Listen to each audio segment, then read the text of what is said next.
All right. So the microphones aren't working, but the audio is better. With that, the owl is working, so when it is your time to talk, please speak loudly and in the direction of the owl. So with that, we have the motion, and it's been seconded. All in favor? Aye. Contrary minded, motion is carried. The agenda is approved with noted changes. We also want to pass along regrets for Councillor McConnell, who was unable to be at council today due to work commitments. So with that, our first item for council this afternoon is the financial statements from our auditor, Rob Wadden. So we'll turn it over to you, Rob. Great, thank you. So we're going to start today's review with the Victoria County Water Utility. So in your package there is the draft financial statements. Pages 1 and 2 are the independent auditors report, and we do have an unqualified opinion that the water utility does present fairly with Nova Scotia Water Utility financial statement standards.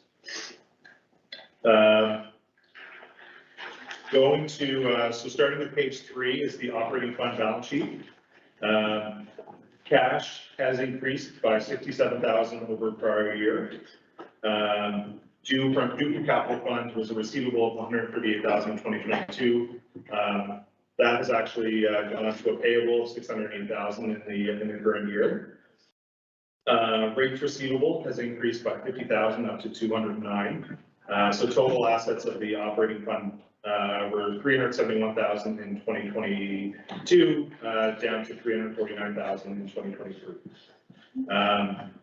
The payables accruals are consistent, or actually down $50,000 over last year, and the payable to the municipality of Victoria has decreased by $644,000. I just want to make a statement that this is for the year ending in March 2023.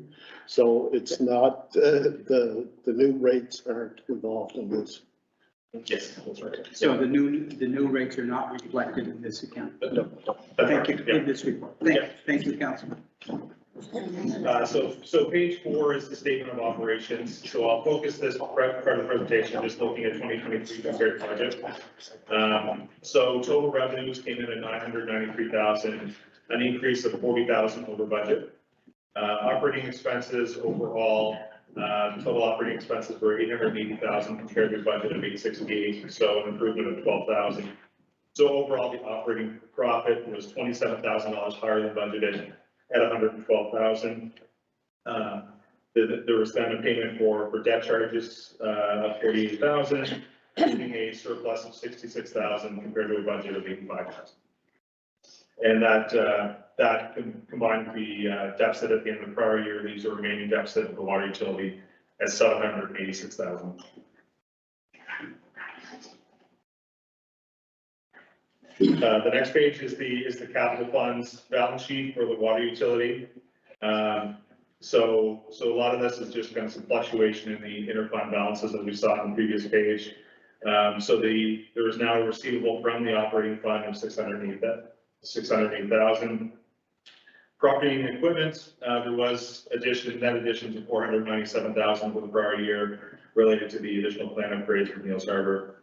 Long-term payable, $914,000 is new this year related to the capital works undertaken, and deferred government contributions has increased by $130,000 over the prior year.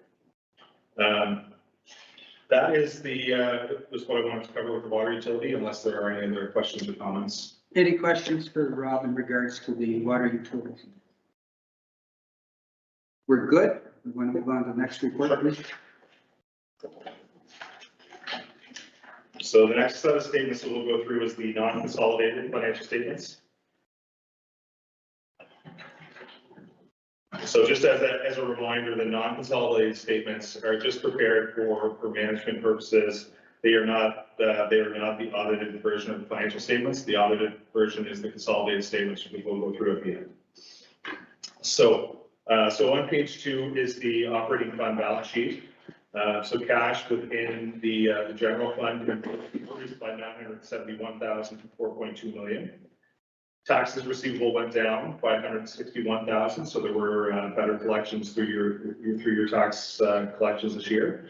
Other receivables are consistent, due from operating reserve. So there was a receivable from the operating reserve of 1.2 million in 2022.